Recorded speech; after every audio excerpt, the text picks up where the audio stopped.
Hello, and welcome once again to the Secrets of the High Demand Coach. And I am here with Wayne Mullins. Now, Wayne is a husband, a father of four, an entrepreneur. He's a founder, the founder, I should say, of Ugly Mug Marketing. He's creator of the Freelance Accelerator and author of Full Circle Marketing.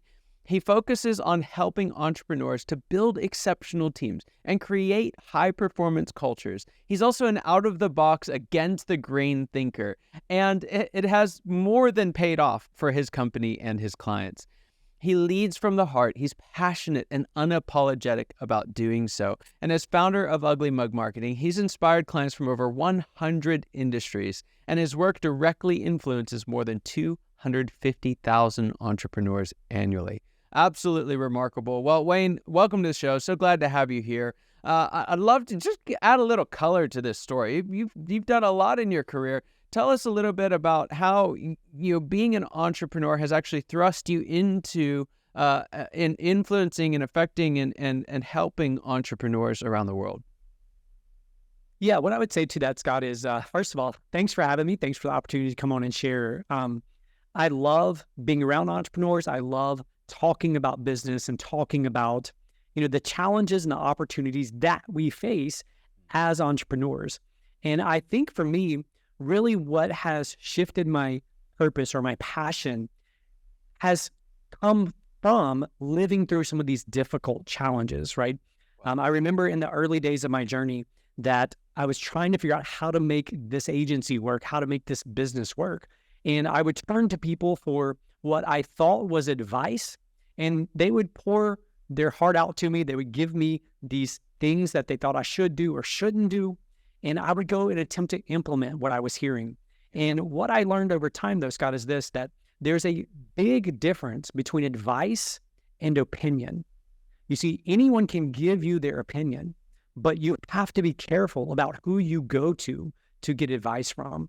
And so for me, what I've learned is that there are certain groups of people, there are certain types of people that I'm uniquely gifted based on my experience, my skills, to give advice to. And it's those people that I love pouring my life into, pouring my knowledge into, and helping them get where they're trying to get to.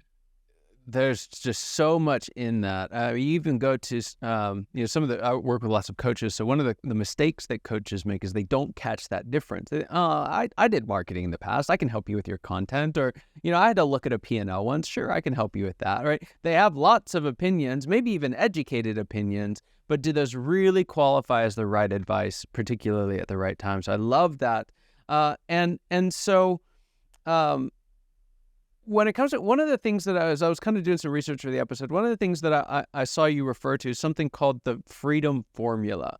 I'd love for you to share a little bit. What is the freedom formula? How does it work? And how can folks start to even implement it in their own businesses? Yeah, so the short version of that, because I could spend all day talking about this, is for a lot of entrepreneurs, for a lot of coaches, we go into these pursuits with this idea that we want freedom, right? We don't want someone telling us when to show up. We don't want someone putting a cap on how much money we can make and all these other things. But what I discovered very early on is that there's a difference between freedom from and freedom to. And if we're not careful about that simple distinction, what happens is we are running from something. In other words, we're running from having a boss tell us when to show up. We're running from a cap on our salary, our income, versus running to a mission, a purpose, some value, some things that drive us. And so at the end of the day, what I would say, the succinct version of this is that you have to be crystal clear on what freedom are you seeking. Are you merely seeking freedom from, or are you seeking freedom to? Because if you're running from something, you're always going to fall into that trap of constantly running from something else. Yeah. This is so good. I love that language, freedom, instead of freedom from, going freedom to. And I've said that same thing to multiple people. I was like, hey, even at the very end of the entrepreneurial journey, you're looking at getting out of selling. I tell folks, hey, like, are you trying to go from something? Are you trying to run away from the business you built, or are you actually moving to something? So I absolutely love that. But if we dial down kind of earlier in the process, I always talk about the how not tos, right? That first stage of that journey, you're dissatisfied, it's uncomfortable, you don't want to be doing something, you got a boss you don't like, you're doing a job you don't like, whatever it may be. And we build this whole kind of reservoir of how not to's. I'm not going to treat my employees that way. I'm not going to treat my clients that way. But how not to's are not a strategy, right? They're just ruling out one possibility.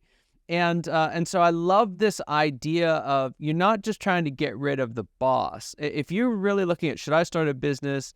And not even do I have what it takes, but is that the right step for me? What separates dissatisfied employees who are just in a bad environment from those who are destined to be founders, and destined is a hard word, but who are ready to make that leap, is exactly what you're talking about. They're not looking to just get away from something. They've got this thing inside them say, hey, there's a better way, right? There's a different way that I can do this. So I absolutely love that. And now, one of the things that happens, let's say you make the leap, you're a founder, you do, those initial steps right, and you start bringing some people around you, right? You need some help. You bring some employees in. And I don't know about you, but I have never met a founder who started their business so that they could manage people and hold them accountable, right? That's not really high on the list of inspiring activities, particularly for the type of people who tend to found businesses. So you talk a lot about this idea of self-accountability. So how do we move from being chief accountability officer, right, just constantly trying to get people to do what they're supposed to do, to building a self-accountable culture? And that question, Scott, is one that plagued me literally for probably the first 7 or 8 years of owning this particular business, because I was the person you just described. I was the person who started this business, and I absolutely hated having to manage a team, having to lead a team, having to hold them accountable, having to, check every little thing that they did. And so that question was what drove me to start really studying, how do you actually build a culture in an organization that is self-accountable and high performance? Yeah. And if I could boil it down to just 2 simple things, as entrepreneurs or as coaches, we have to learn to balance these 2 things. Element number 1, we have to learn to balance alignment. In other words, getting all the right people pulling in the right direction. Do we have, as cliche as this is going to sound, but do we have a clear vision? Do we have a mission? Do we have a purpose? Do we have values? And then are our people aligned around those things? That falls solely on our shoulders. The other element of this is autonomy, right? And so for most entrepreneurs, here's what I've discovered is we vacillate between micromanagement, which is all about alignment, making sure every I is dotted, T is crossed, or the other side of that is hands off, let people run free, do what they want to do. And then we go to them and we look at what they've done and we say, what in the world were you thinking? Why did you do this? This isn't what I wanted. And so we jump back and forth between these 2 things. And what I will tell you is that when you are great at building alignment around those things that are so cliche, right? The things that we know we should create, we know we should have, but then they sit in a drawer somewhere, they sit on a file hidden in Google Drive somewhere, versus bringing those documents to life, ingraining them into the culture that we have.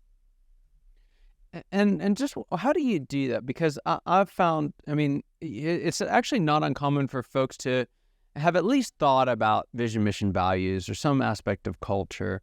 And I would say if all you do is take the step of defining those, but you never really go from there, I actually think that's worse than having not done that in the first place, because you never reinforce it. Sometimes you hold people to that standard. Sometimes you don't.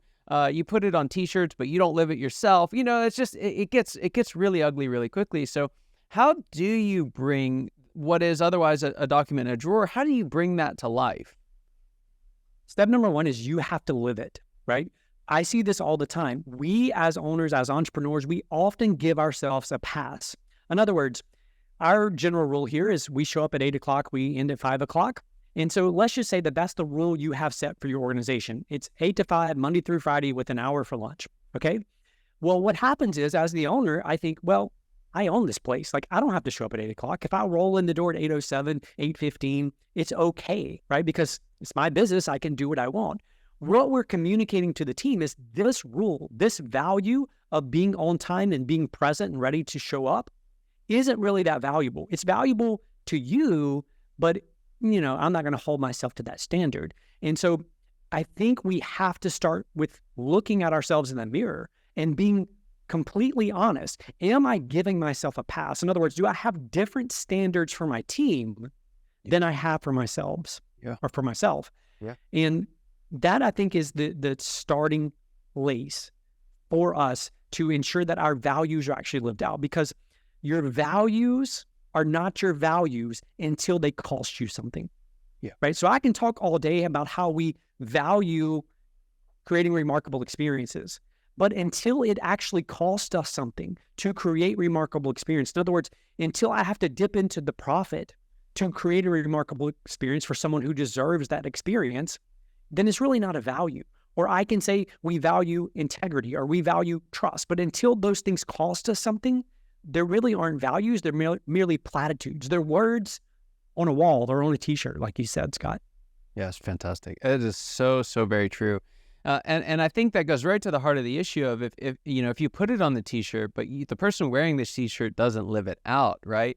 Now folks have to what's up with this gap? What do I do? Do I follow your actions? Do I follow your words? And when you look at the studies around it, I think it's 60-70% of the time we will follow their actions and not their words. And then as an entrepreneur, we're thinking, what's wrong with these people, right? You get there, the one day you show up at 8, nobody else is there yet. You throw a big temper tantrum. It doesn't work that way. So let's go back to this idea, because I agree, it's really, really important. This idea of self-accountable culture, self-accountable employees. And the question that I have for you is this something that any employee can learn? Is it something that an entrepreneur should have to teach to everybody? Or is it something that you actually hire in? Tell me a little bit how you navigate that. So I'm going to cheat with this answer, and I'm going to say it's a combination of both, Scott. So your culture, whether you are intentional about building your culture or whether it's just unintentional, right? There's a culture that exists. And if you want to know the true culture of your organization, it is how people behave, how they act when the boss is away. That is the true culture that exists in your organization. And so what I think to be true is that when we understand that element, that it's what takes place when I'm not here, it shifts our mentality from I am a boss, I am a manager, I am a leader, I have to do all these things. And what it really does is it shifts my mindset, at least, into this idea that I'm a coach. I am here to help each of these people become a little better each and every day. Now, again, what I view that does for me, at least, is it helps me view them as a peer, as someone I'm coming along beside, not from the top down, but from beside them, or even from behind them, and helping push them up, helping elevate them and stretch them. And I firmly believe that if you're going to create this culture of high accountability, that from a coaching perspective, you have to, number one, have their best interest at heart. Now, it's easy to say that. Like I can say all day long, I have my team's best interest at heart. The question is, do they genuinely believe that? Because if they don't believe that, they don't feel that in their core, then it's not true. Number two, I must be willing to push my team out of their comfort zones. I must push them into discomfort.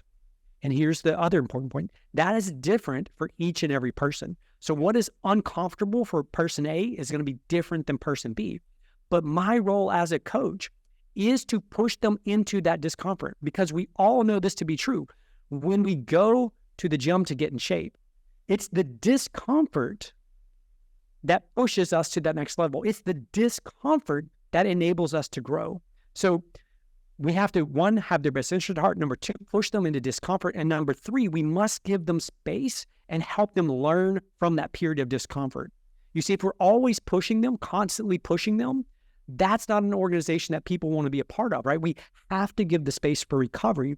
And to quickly jump back to the exercise analogy, muscles don't grow while you're at the gym. Muscles actually grow during recovery. And the same is true for building your culture and your team. Yeah. Wow.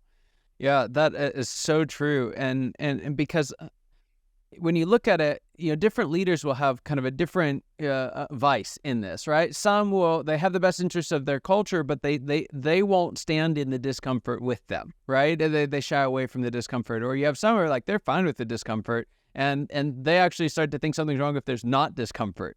And so what you've got to do, and what you've nailed it really throughout this episode, is the tension between these realities, right? And hanging on to both of those. I love that. And another question for you along these same lines, and that is, you talk about having their best interests in mind, and laying that as kind of the foundation for these different steps. If you look at it through that lens, what are the benefits that your employees gain when they learn to lead themselves? Man, I could get on a soapbox on that one. So they gain so much. They gain a lot more self-confidence, self-respect. They also gain the respect of their peers, because their peers see their evolution. They see them progressing. They see them going from someone who, is just out of school or just coming over, no experience in the industry. And they see that progression in those person. When you have their best interest at heart, what that means is you are vested in what is best for them over what is best for you and your business. And that is extremely difficult to get to. But it is that mentality, it is that belief that leads to the culture. It leads to the type of organization where people want to show up. They want to sacrifice for the team. They want to be there after hours or on the weekends whenever it's necessary, because they know that you have their best interests at heart. Yeah. So we've covered so much ground. I just want to kind of put a bow on it here, because folks are just like, you've hit them with like the 1-2 punch here. It's such great stuff. If you're listening to this, go back and just listen to it again, because I'm sure you missed about half of what Wayne has put out. It's just fantastic. But I'm wondering again, if you could put a bow on this for us. Tell us, what do you think is the biggest secret that shouldn't be a secret at all? What's that one thing that you wish everybody watching or listening today knew? The one is a tough one, narrowing it to one specific thing. But what I will say is this: consistency creates miracles. So when it comes to building a self-accountable culture, you have to be consistent. And I get it. Like, we are so incredibly busy. We have a million different things going on. We have all these, plates that we have to keep spinning and in the air at the same time. And so I get it. Being consistent can be the biggest challenge that we face. But being consistent in those little disciplines make all the difference in the world. That is so true. It's so true. It's interesting to mistake the dynamism of entrepreneurism, right? You're just constantly trying and figuring, to mistake that as right to be sloppy, right? And you're right. When you look at those who really pull through those relatively earlier stages, who create that growth, and then it doesn't collapse in on itself, they have a value baked in of consistency. I love that point. So I'm going to have you shift gears for a moment. I'm going to have you take off your kind of entrepreneurial advisor hat, put on your CEO hat again, and talk to us, what's the next stage of growth look like for you as a leader, and what challenge will you have to overcome to get there? So my answer is not that sexy, but it's consistent with what I believe to be true. And, I would love to get on here and say, our goal is, we're going to 1,000x growth next year, or, all these things, or, triple our profit margins and all that. And although the entrepreneur in me wants those things, what I've conditioned myself to understand is that what I would rather want is what is best for my team. And what is best for my team is solid incremental growth. So I believe there's kind of these 4 stages that exist in an organization. So at the very bottom, it's stagnant, right? So that is not where we want to be. The next one is comfort. That's where everyone is comfortable. The one above that is complexity, and above that is chaos. So the fastest growing companies, the ones that make the Inc. 5000, if you peered inside of those organizations, they are complete chaos, complete and total chaos. We have a client who's gone from, let's just call it 15 million, and over a 5-year period, they're now in excess of 500 million in a 5-year period. The inside of that organization is complete chaos, pandemonium, and the culture reflects that, right? The culture reflects that. And so what I've learned is I want to vacillate between complexity, which is where I take people out of their comfort zone, because that is where growth occurs. Growth occurs when we step up into that level of complexity, where we're breaking things that are comfortable, when we're breaking things that got us to where we are today so that we can go to the next level. So I want to vacillate between complexity and then back into comfort, which means I have to be willing to say it's okay to grow incrementally, right? We don't have to have triple digits across the board in every single thing. So that's my challenge, staying focused on that, because at the end of the day, I believe that's what's best for the team and best for the culture. That's so good. That's so good. We would be remiss to not at least give a little bit of time here to the book. You've got a book out. It's full circle marketing. Is that right? I had my notes here. So what was the big idea that you wanted to share that ultimately drove you to write that book? The big idea is simply this, that we live in a world today where 6.5 billion people have this little device that I'm holding up called a smartphone. And that means within a matter of seconds, anyone in this world can share their thoughts and opinions about you and your business. And yet, as businesses, we are so still focused on finding new strangers and getting them to buy our products or services versus turning our existing customers and clients into evangelists for us. And so the big question is this: what % of your marketing budget goes to finding and attracting new customers or clients versus what % of your budget goes to actually converting your existing customers into evangelists? So the premise is you're not spending enough on your existing customers, getting them to be evangelists for you. And then how do you go about doing that? Wow. Fantastic. I know I want to read it. So where can we find the book first? And then next question is, where can folks find more out about you and the work that you and your team do? Yeah, for the book, it's available at all online retailers. You can find it there.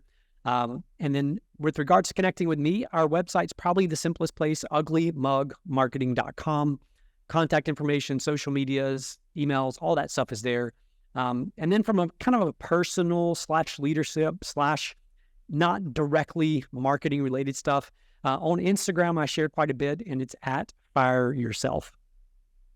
Fantastic. Well, Wayne, just a fantastic conversation. Thank you so much for being here. I deeply appreciate it. And for those of you watching or listening, you know that your time and attention mean the world to us. I hope you got as much out of this conversation as I know I did, and I cannot wait to see you next time.